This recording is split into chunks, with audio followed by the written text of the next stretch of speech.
Welcome in, everybody, to another episode of SEC Primetime with Starks and Stoern. I'm Max Starks. He's Clint Stoerner. And this week, we're humbled a little bit in this episode. I'm going to be honest. We're humbled a little bit. We got taken down a couple of rungs based off of some performances by our alma maters. But lo and behold, there's always someone lower than us, and we'll talk about that as well. But, just to welcome in Clint, how you doing, my friend? How did you get over the weekend? How many cases are now in the recycling bin?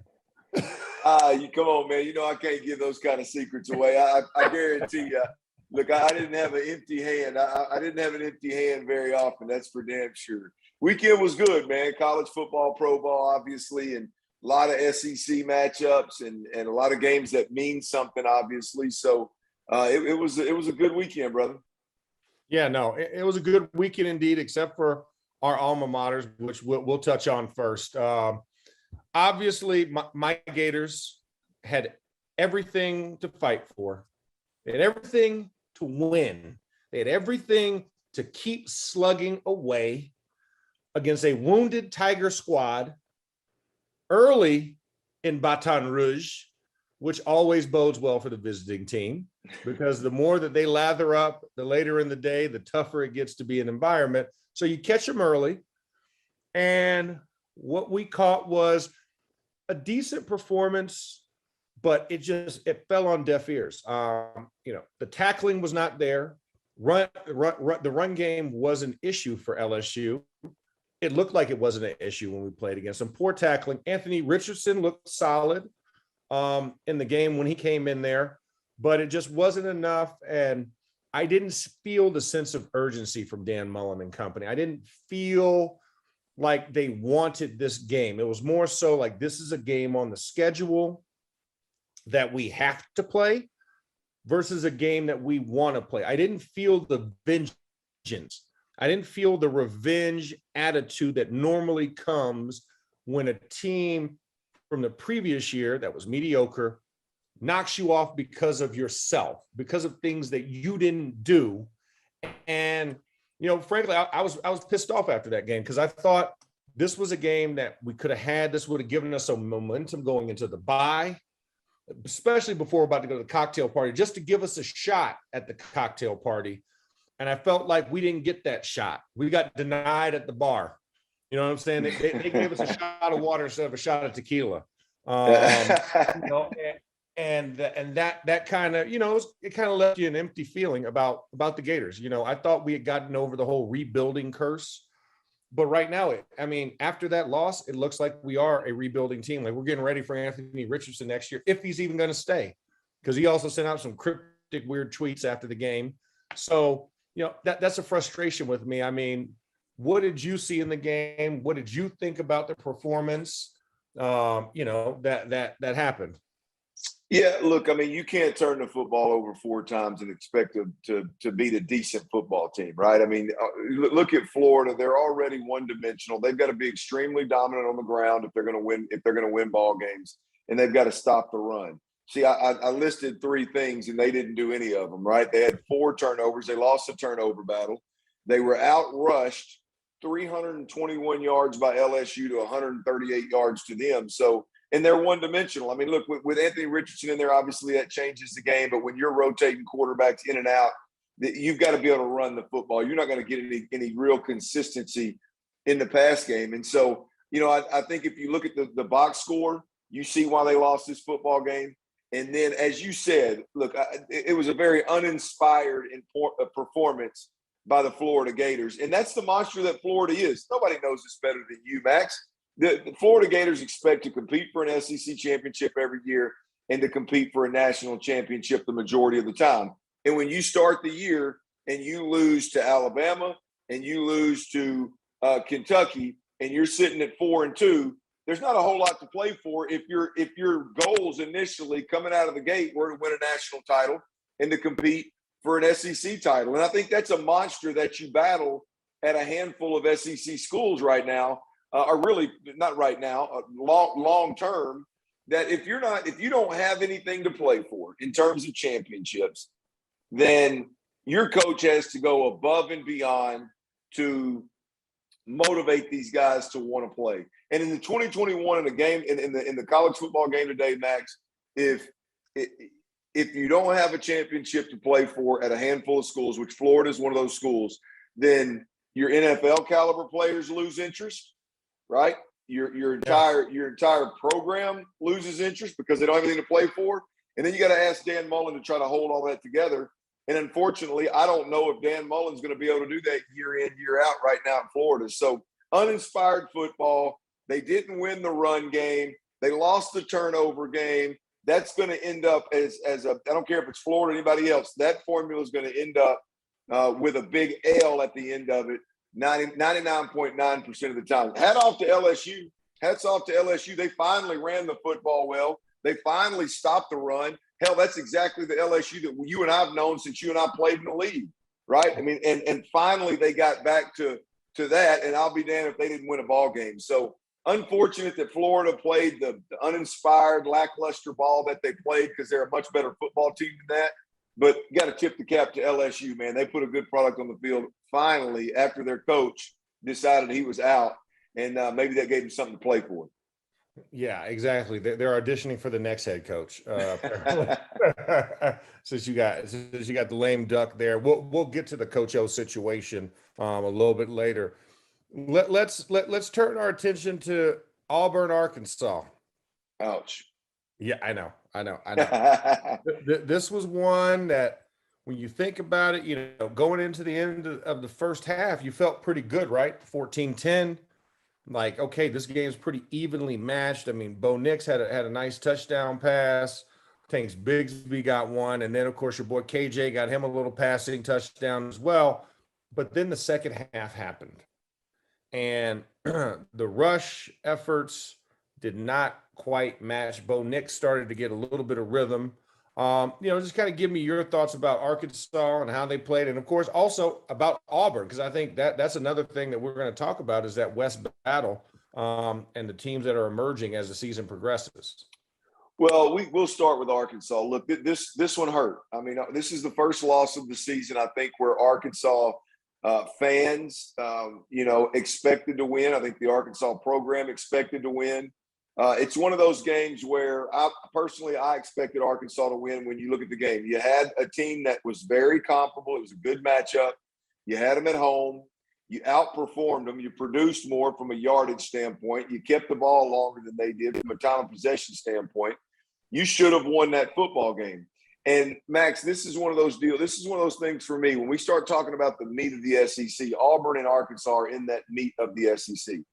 And for me, as an Arkansas guy, hell, I'm glad to be there, right? I mean, I hate that they lost this football game, but I'm glad this is a conversation we're having. When those teams match up, Ole Miss, Tennessee, Arkansas, Auburn, you can throw A&M in that mix. You can now throw Kentucky in that mix. You can throw Mississippi State in that mix if you want.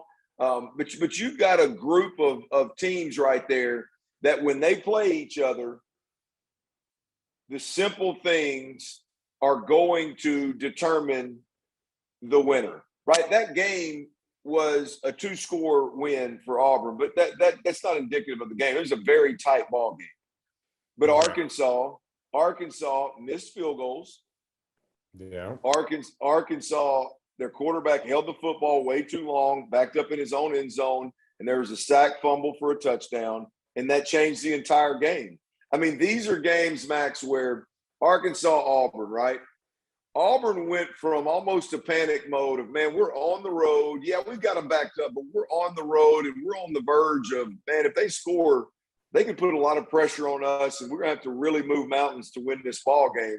To the sack fumble touchdown, now all of a sudden Auburn goes into their four-minute offensive mode to where they just grind the football out, grind the clock out. In Arkansas, they really put Arkansas in a tough spot. And so this was a solid meat of the SEC matchup, and Arkansas lost the simple things done savagely well battle when it comes down to it, Max. And that's what this thing's all about. Auburn was better. Auburn was better at crossing the T's and dotting the I's and overcoming adversity. and they deserve to win that ball game. Yeah, no, I mean, when you look at it, I mean, even the time of possession, I mean, it was pretty balanced time of possession. But like you said, the 3 sacks, and none hurt worse than a sack fumble TD in that game. I mean, you look at the third down efficiency. You guys were pretty good. I mean, when you're talking about hallmarks of a victory, get above 50% on your third down efficiency, but then you look this 0 for 3 and fourth down situations. Those moments when that pressure gets put on, it was just tough. Because, I mean, once again, I saw KJ Jefferson take a step forward as a passer, but then take steps backward as a quarterback, right? Because some of the passes he made were nice, pinpoint, touch balls. But then, like you said, holding the ball too long, taking those sacks. Like, those are things that you're like, okay, if you can get him more in tune, that would be that would take him up that next level, because they were pretty evenly matched. And I think this just hurts because when you look at Arkansas, for as good as it started, it's been tough these last 3 weeks, taking the L's that you did and going toe to toe with the rest of the guys in your division. Yeah, Max, and here's the deal with KJ Jefferson real quick. I mean, this is, there's a lot of college quarterbacks and college offenses that struggle with a mid-range pass game, a good mid-range pass game that allows you to convert thirds and fours and fives and sixes consistently, and really allow you to dominate opponents, dominate the time of possession, things like that. Arkansas and KJ Jefferson they're never going to be that, right? But here's what's wrong at Arkansas, man, is, and I've asked around to some different guys that know Kendall Briles, the system well, and just to make sure that what I'm seeing and what I think is at least accurate and to support it, right? If you watch Arkansas, they run the football really well. They throw the screen game well. They throw the deep shots well. That mid-range game, they really, really struggle with. And the reason why is because everything, Max, is deep to short. We talked about KJ Jefferson holding the football too long. Everything is hold the ball, see if the shot becomes available, and then I'll check it down later if it's not there. Regardless of the coverage, hang on the deep stuff, and then I'll check it down if it's there. It's never come out and go, okay, there's a corner that's 8 yards off and he's pedaling at the snap. Hell, I'm going to take that 5-yard hitch, and I'm going to throw it to Traylon Burks, who's the best receiver in college football, and I'm going to let him go make a play. There's never any of those simple first down, second down, even third down throws to where it's low to high. Instead, they read everything opposite, and it's one of those where that bites them in the ass more times than not. Because, again, these games against Auburn, the games against LSU, the games down the road against Mississippi State, they're going to be determined by, does your quarterback hold the football too long too often? If so, he's going to get hit more often. Those things are going to dictate whether they win ball games or not. And I think that's got to change at Arkansas sooner rather than later. Yeah. I mean, just throw in a smash concept. That'd be nice. Just a little smash route, a little rub, curl flat, guy take an option off the top. I mean, just simple. So I'm no coordinator, but I know that if I actually did plays, I'd actually write them down. That's Let's take a break in the action before we move on to the next topic. Let me tell you guys a little bit about our partners over at BetRivers Sportsbook. If you haven't signed up with BetRivers yet, now's the time, because they're offering a $250 match bonus for your first deposit. But what sets them apart is that they require just one playthrough to turn your bonus into cash money. With their new Rush Pay Instant Approval, withdrawing your winnings is safer, more secure, and more reliable. With football season on its way, get in on the action by going to betrivers.com today or by downloading the BetRivers iOS app. Must be 21 years or older. Gambling problem? Call 1-800-GAMBLER. All right. Wax on, wax off. We're going to hit the pressure points, and we're going to move on to this week, okay? We got out of it. We're out of it. Okay, there we go. I hit my de-stressor. Let's move on. Let's talk about the hottest topic in the SEC right now. That is the Coach O, I'm resigning at the end of the year to take a $17 million vacation until otherwise noted. Topic that kind of came up right around game time. And of course, it was even more evident after the game that you realized that a victory against a top 25 Florida team is no longer good enough to keep your job anymore. I mean, just your thoughts about Coach O. Was it a pride thing to say, I want to be resign as opposed to being fired? And then did you read your contract right before the game and say, you know what?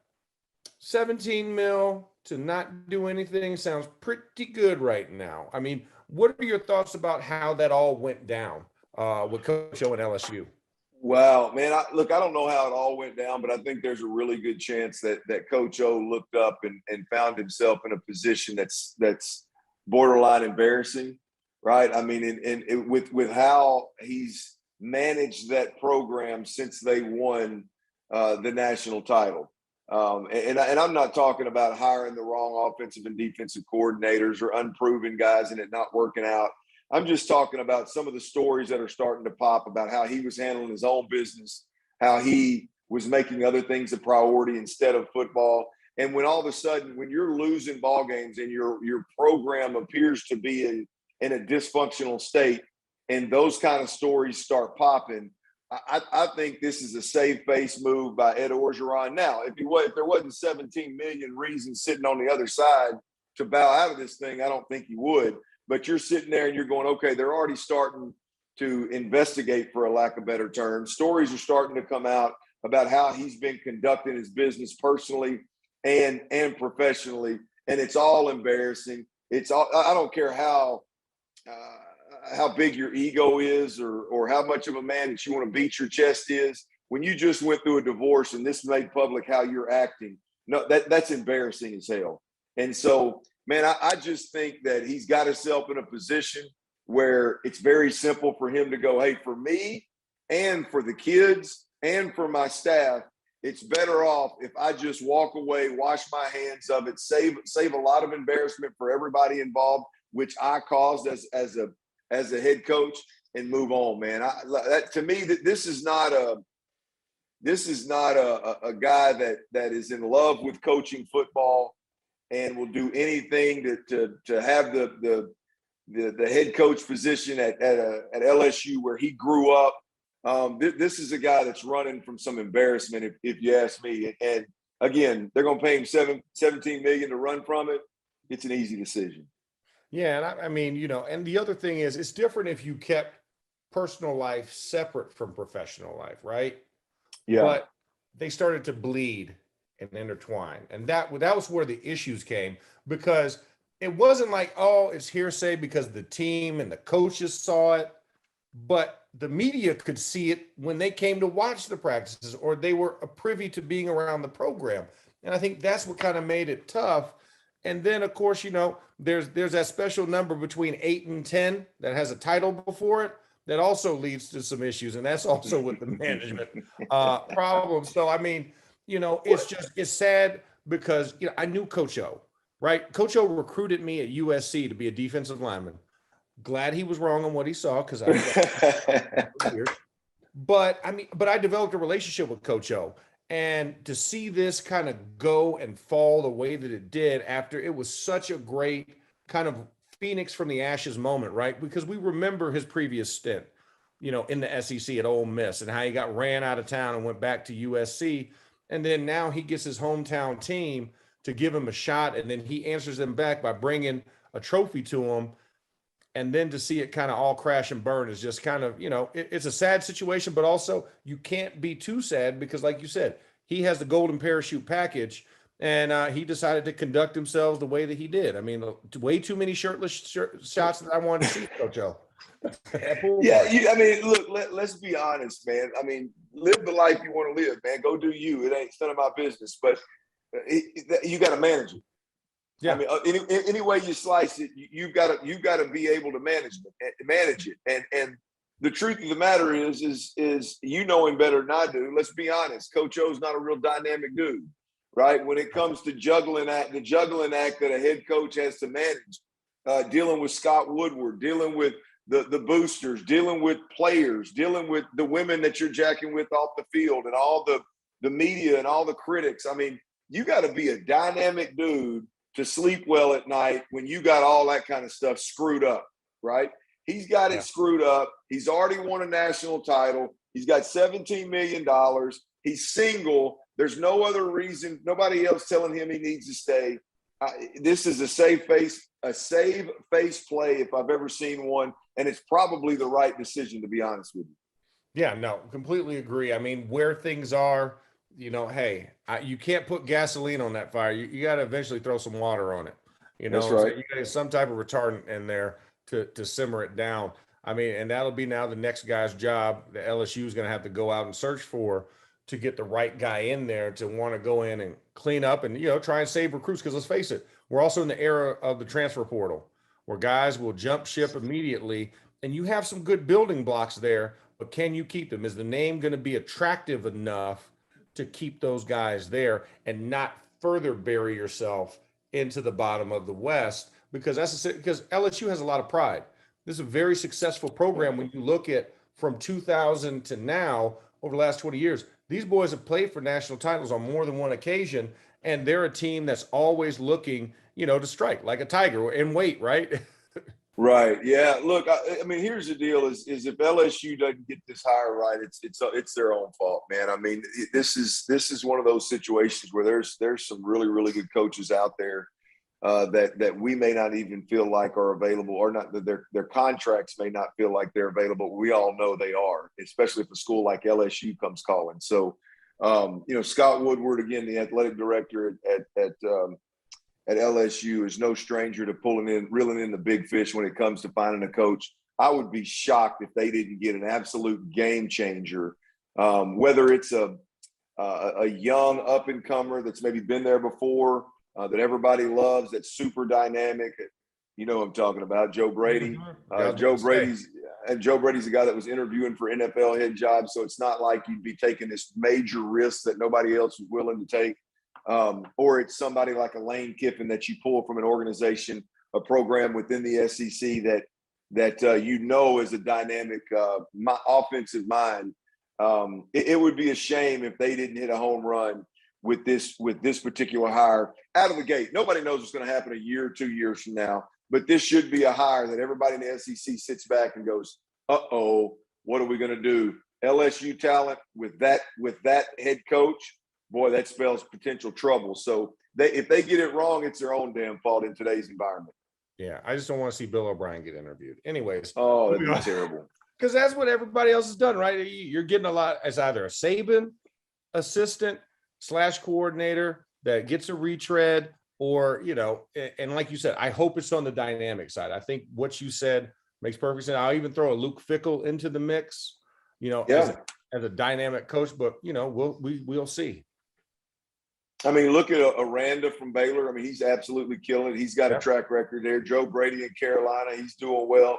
He would be a good look. Like I said, I think Lane Kiffin. I think what's my man at Iowa State? Obviously, is always a hot ticket item. Yeah, he's always a hot item ticket. So there's just too many good ones out there, and you've got too big of a checkbook, too deep of pockets to miss on this hire right here. Yeah, no, absolutely right. Well, let's turn the page. Let's go ahead and look at just the West in general. The West is the hot battle. I think when we look at it, yes, Bama's back in the top 4 after Iowa's lack of uninspired play at the number 2 spot against Purdue, makes way for Bama to jump back in after a nice, comfortable victory over Mississippi State. Gio, looking at the West, I mean, Ole Miss is probably your closest striker, but I mean, like, once again, Ole Miss still got embarrassed head-to-head against Bama. You look at Texas A&M back in the top 25.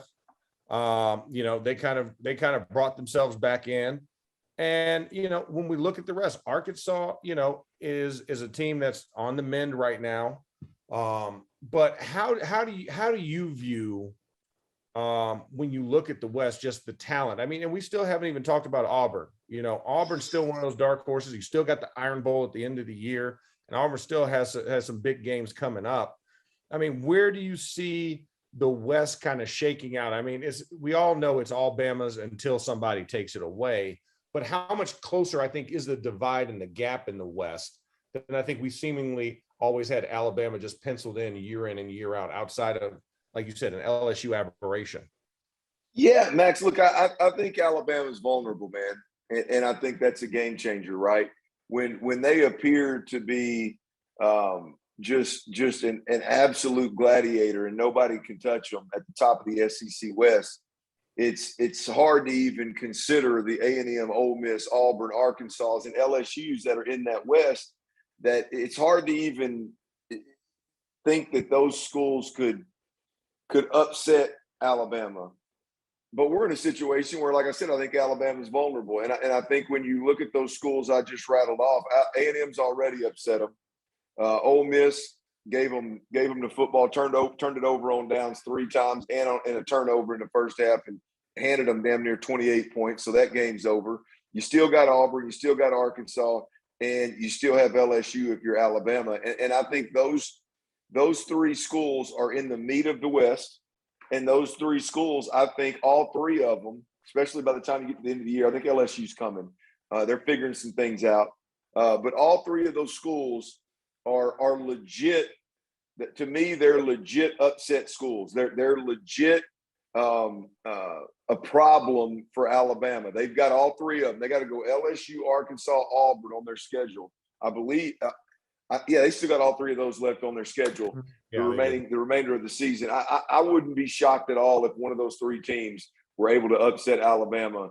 And if they do that, that gives Alabama 2 losses and potentially Ole Miss 1 loss. And so the question here is, can Ole Miss apply real pressure to Alabama? I think Alabama is very vulnerable. It's highly likely that they will get upset this year one more time, and that'll give them 2 losses. The question is can Ole Miss run the table with LSU, Auburn, A&M, and Mississippi State still on the schedule, and others, but those are the four schools that have the potential to give them problems. And can Ole Miss upset Alabama and end up winning the West for a change? I'm not going to put a whole lot of money on it, but I'm going to tell you right now, Max, I wouldn't be shocked if Arkansas, LSU, or Auburn, one of those 3 schools, upset Alabama and really turn the West upside down.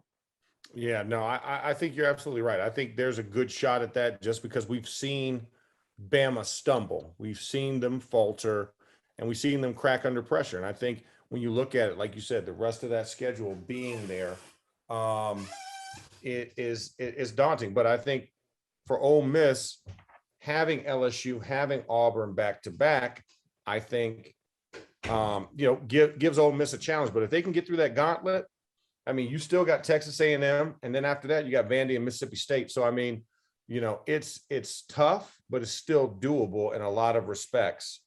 To make sure that they're on top. But I mean, once again, I think it's interesting. I think this is probably the best year to see it. Yeah, more so than anything else.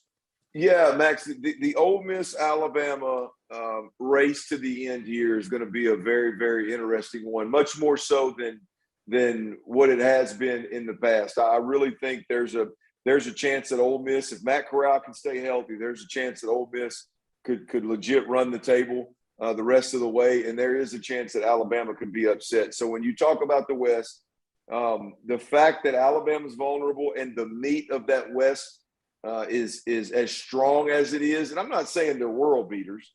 I'm just simply saying between Alabama coming back to the pack a little bit and the Ole Miss, Arkansas, Auburns of the world maybe being a little bit better this year than expected, I think there's a huge chance for an upset, and that would make you and I's job real fun late in the season, brother.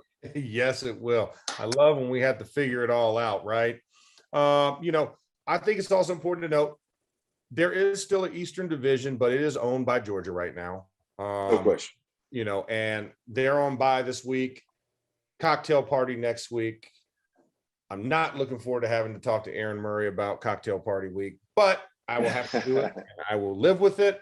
But yeah, I think the East there's no question. I mean, Georgia, there's a reason why they're number 1. There's a reason why they've earned that spot, and the gauntlet has not gotten any harder because of it. Like the target on their back, their colors already denote a target, right? They got red and white in their colors, so they're used to having a bullseye on their back. So I ain't even worried about it. Support for today's episode of SEC Primetime comes from Manscaped. the world leader in men's below the waist grooming. Manscaped has just launched their 4th generation trimmer, the Lawnmower 4.0. It's a sleek, well-designed, and precision-engineered trimmer. And I got to tell you, I was blown away by the performance. Listen, nobody ever wants to talk about these embarrassing stories, right? You know, hey, you're going down in the undercarriage. You're trying to make sure you give yourself a nice clean wax, so to speak. And you want to present yourself in the best light. But every once in a while, let's just face it, the clippers, double metal edges, they tend to nick.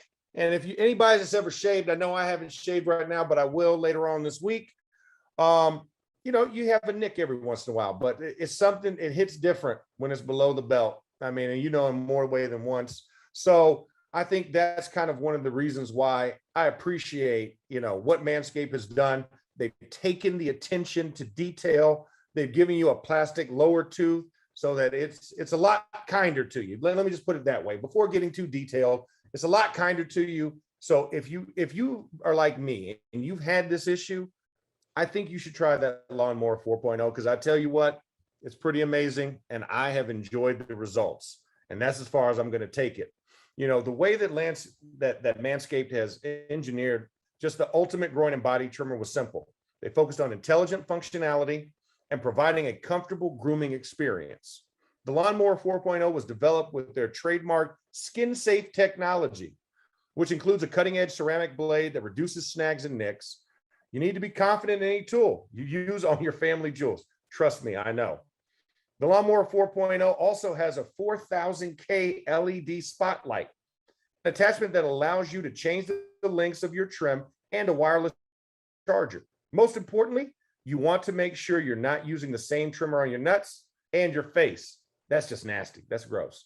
So head on over to manscaped.com, where you will get 20% off and free shipping with the code Primetime. That's 20% off with free shipping at manscaped.com. If you use the code Primetime. As a user of the Lawnmower 4.0, trust me when I say your balls will thank you. In finale, let's just go ahead. Let's close out the week. Let's talk about these games that's coming up. We'll just quickly go over them. You guys have a school that you're playing. I'm not going to go further than that. It's a school, Pine Bluff. It happens to be in your state, but that's about it. You know, when you look at that doesn't even have a point spread on it. So it just lets you know that you're just paying to keep their program running. So look, my Hogs are doing a solid to an in-state school that happens to be part of the University of Arkansas University there. You know, it's University of Arkansas Pine Bluff, UAPB. So they're doing a solid. Instead of giving that money to one of these smaller schools outside the state, they're going to keep it in the great state of Arkansas and do Pine Bluff a major solid and let them make a little bit of bread on the back end of this thing, man. And if there's a guy that wants to transfer up, you know, they're taking auditions. That's all right, let's move on. The next one, Mississippi State, Vanderbilt. I mean, yeah, Clark Lee's in full rebuild. I mean, God bless Tennessee, or Vanderbilt, or I should say the state of Tennessee. Vanderbilt, they're getting ready for baseball season. So, you know, I'm not worried about it. I mean, Mike Leach, yeah, you took a drubbing last week, but I think you're going to hand one out this week because Vanderbilt is not there yet as a program. You know, I think a better one's going to be South Carolina, Texas A&M, but that ain't too much better either. I mean, these are all double-digit lines. That's why we're kind of going through them real quick. Anything from South Carolina to Texas A&M? You scared? You nervous? Or yeah? I got nothing for you, man. The thing here, the Texas A&M South Carolina game, the Mississippi State Vanderbilt game is, does Mississippi State or A&M win by a bigger margin? I mean, that's ultimately the deal. I mean, you look at South Carolina and you look at Vanderbilt. I mean, those two schools right there right now are in a bad spot. I'm not going to push too hard because, look, I know Arkansas has been there recently. But those two schools right there in a bad spot, and hell, it might as well be a bye week for A&M and Mississippi State. No, exactly. One of the more fun games, I guess we'll see, Alabama, Tennessee. At least we know some points will be scored in that one. But I mean, Josh Heupel, Hendon Hooker and company. I mean, listen, bravo guys for coming back, and playing the way that you have the last couple of weeks. I know you took a hard one under the chin with Lane Kiffin and all the trash that was thrown on the field at him. Not the classiest of moves when I expect that from Tennessee Volunteer fans that packed the stadium. And the team played up to par. They went in there and they battled, but it just came out on the wrong side of it. You got a Heisman Trophy, I feel, finalist that's going to be that came to the building, and y'all gave him a run for his money, but not there. And I think Bama is not going to be much different. I think Bama's now in a position where they have to roll, right? You're at that 4 spot, and I don't see them being able to move higher than that, just because of the virtue of who they lost to, how they lost.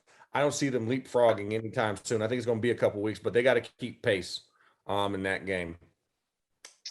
Yeah, look, Max, look, man, I think this is a game. If it were in Knoxville, I think I'd give Tennessee a chance to at least cover the spread. I mean, this is a game where I do think Tennessee's legit. I think Tennessee's legit on the come up, and I do think Alabama's vulnerable. I don't think they're able to win this ball game, obviously, at Alabama, but I do think it's going to be a better game than most think. And I tell you, man, when you look at what went on in Knoxville last week with all the throwing stuff on the field, man, it's unfortunate because and this means a lot coming from me because my history with Tennessee. That's one of the most solid fan bases I've ever been around as a player that played somewhere else, a very popular player within their fan base from another school. I mean, they've always been extremely classy when I see them in person. 99.9% of their fan base that I've come in contact with. I lived in the state for a while. I mean, it's one of the best fan bases that you're ever going to be around. I don't know what your experience is, but that's mine with Tennessee. It's unfortunate that, a handful of, I don't know, it looked like there may have been 1,000 different bottles and balls and ketchups and mustards and all kind of crap all over the field. It's unfortunate that those individuals are going to somehow tarnish the reputation of such an awesome fan base with unbelievable tradition.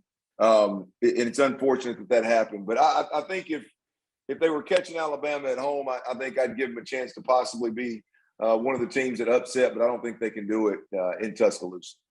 Yeah, no, I don't think they can do it in Bryant-Denny.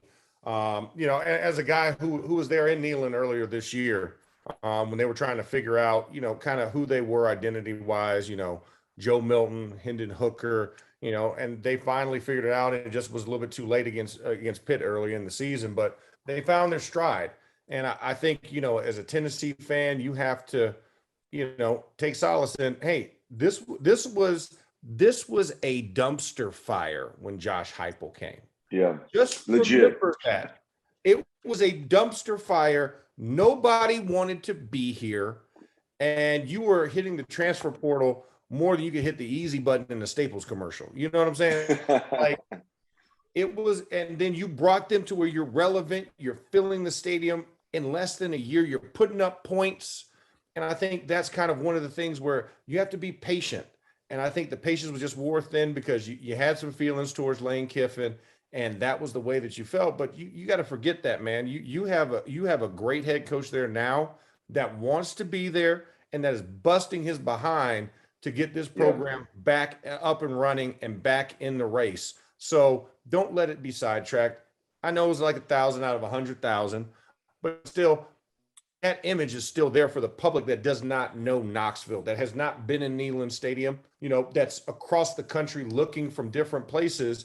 That you don't want to peek in the window and see a messy house when you look in That's there. right. You want to present the cleanest house you can. So for Tennessee fans, as a Gator, I respect you guys a lot. That was in poor taste, those fans that did do it. Hopefully y'all found out who it was when you go watch the video, and they're not allowed to represent your school in that light, because there is a lot of class and a lot of history there with the Tennessee faithful. All right, moving on to the last one, and then we're done. LSU Ole Miss is probably the tightest one of the week. I mean, LSU riding high after a victory over Florida. Ole Miss trying to do the unthinkable, which is try and dethrone Alabama in the West, and it's going to take them running the table. what do you see from this game? This game's going to be, in Ole Miss country. It's going to be right there. What are you thinking about this? Vaught Hemingway showdown clash on CBS. Well, I tell you what, I mean, it's a lot more interesting than I thought it was going to be 7 days ago. That's for damn sure, with LSU beating Florida and beating them the way that they did. I mean, the one thing Ole Miss can't do is stop the run. And if LSU can give them a heavy dose of the run and feed Davis Price to the tune of 287 yards, 8 yards per carry like they did last week, then Ole Miss is going to have their hands full. And the truth of the matter is LSU is going to be able to dominate the clock, the time of possession, which in turn is going to give Matt Corral and Lane Kiffin fewer opportunities. And not that everybody in America that's not the game plan against them, and they found a way to overcome it with everybody else.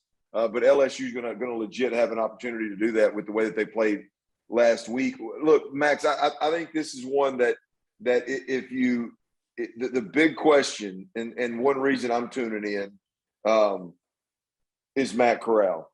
I mean, Matt Corral, this is the weakest Heisman Trophy class or group or group of candidates, however you want to couch it, that I remember in a long time in college football. I mean, Matt Corral's got a legit shot to definitely be in New York, if not win this thing. If this team goes 10-2 or 11-1, I think Matt Corral wins the Heisman. How's that? Look, I mean, this guy, did you see how many times he toted the rock last week? Yeah. He can't. My man had 30 rushes for 195 yards. That son buck ain't 190 pounds soaking ass wet, Max, and he's doing this in the SEC. I mean, pound for pound. That's it, baby.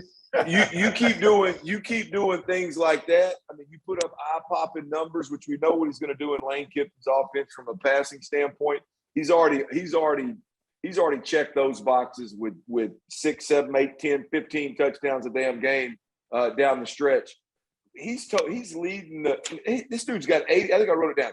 This guy's got 88 carries on the year in 6 games, Max. He's averaging 15 carries a game at the quarterback position, and he's one of the most dynamic arms in college football. I mean, I'm tuning into this game, and I'm interested in this game. I really do believe that LSU can run with them, but this is all about Matt Corral, and if we can keep another quarterback in the SEC in that Heisman hunt, along with Bryce Young at Alabama, hell, I'm here for it, man. I think Matt Corral's got a real shot to win that sucker. Yeah, no, I completely agree with you. I mean, the dude's accounting for 400 yards, and he's not just doing it through the air. His legs are carrying this Ole Miss squad, and it's keeping them two-dimensional, right? It's preventing them from being like Mississippi State, right, where you just have to just pass it. Yeah. They have a good balance, and it's QB1, over there at Ole Miss that's carrying the load. I completely agree. I think he's in New York already, but what he does from this point forward, determines how close you're sitting to that podium to make sure that you can go up there and hold that Heisman Trophy. Really at this point. But yeah, I think it's going to be a good game. I can't wait to tune in. I'm going to be in the air and I'm going to be watching that game on my iPad. Max, these cats, and I'm just looking at their team stats, right? I mean, they're averaging 553 yards a game, which I don't think if you look at Ole Miss, that number by itself really doesn't surprise you because it's Lane Kiffin, right? But when you look at how they're doing it, bro, 290 through the air per game, 260 on the ground. This is the best offense in college football. I mean, it's the best offense in college football. And the numbers show it. It's unbelievably balanced. The quarterback's contributing both through the air and on the ground. They've got 2 good running backs that are running the rock. I don't know what they are this week, but hell, at one point they were all averaging 7, 8 yards a damn carry. This offense is nasty, and Matt Corral is leading the damn show week in, week out. If he stays healthy, and I'll tell you this, Max, I don't know that he's going to be in New York if the wheels come off this season. Well, I look at, you know what I mean? If they don't go 10-2 or 11-1, I don't know. Even with this weak class, I don't know that he makes it. I mean, it's hard to do that. If you don't win ball games, it's hard to get that invite. But boy, it looks like they're going to be 10-2 at least, and Matt Corral is going to be on a damn private jet headed to New York for that ceremony. Yeah, and what you were saying, the running backs, all inclusive, including Matt Corral, right around 5+ per tote. Corral's at 5.1. Parrish is at 5.9, Connor's at 5.1, and Ely is at 4.7. Those are all guys that all also have over 220 rushing yards each. So yeah, they're doing their doggone thing, and they're making it look good right now. But yeah, you've got to keep the momentum going. You have to beat LSU this week. That's a non-negotiable. You know, you think, hey, Texas A&M still going to be a tough one. Not Texas A&M. Who is it? We went through the schedule. It was they got LSU, they got Auburn, they got A&M. Yeah, they got A&M. Yeah, that's right. They do have A&M. Yeah, you've got to win that A&M game at the end of the year, right? Because recency bias, we're all going to remember that. And Vanderbilt's a throwaway. That's just a stat grabbing game. So you've got to win. I think those two for sure. You can battle with Auburn, but I think you're better than Auburn, so you should beat them. But yeah, it's going to be a tough gauntlet, but they got to get through it. You know, this week and next week are going to be telling before they get to their November schedule. You got to close out October strong. So, all right, and with that, hey, it's a show. We're done. It's a wrap, baby. We're giving you everything for this week. We even made it bigger than it is because it's a little slow, but you know what? It's never a turn down with Max and Clint. It's always a turn up. We're always going to have fun on this show. So we thank you guys. Please continue to subscribe, watch, like, whatever you got to do on all the platforms that we're available in the Field of 68 and the Field of 12 network. Once again, for Max, he's Clint, and this has been SEC Primetime. See you guys next week.